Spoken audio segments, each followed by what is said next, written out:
Buonasera e ben ritrovati con l'informazione flash di New Sicilia. Questi i titoli più importanti del pomeriggio.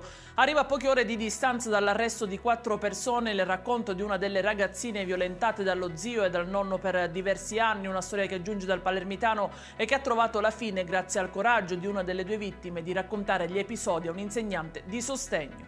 E proprio in merito ai casi di violenza sessuale arriva un report dal Policlinico di Palermo. Gli abusi tra le mura di casa e anti e per strada sono notevolmente aumentati.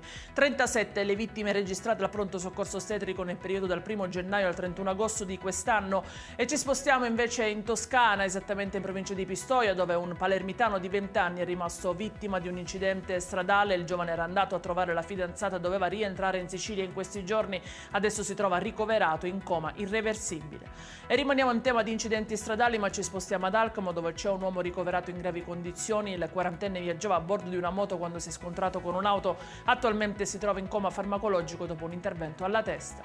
E in chiusura il meteo. Continua anche per domani l'allerta gialla diramata dalla Protezione Civile per la zona orientale della Sicilia. Nonostante il calo delle temperature resta concreto il rischio di incendi, per cui è stata diramata un'allerta arancione per tutta l'isola.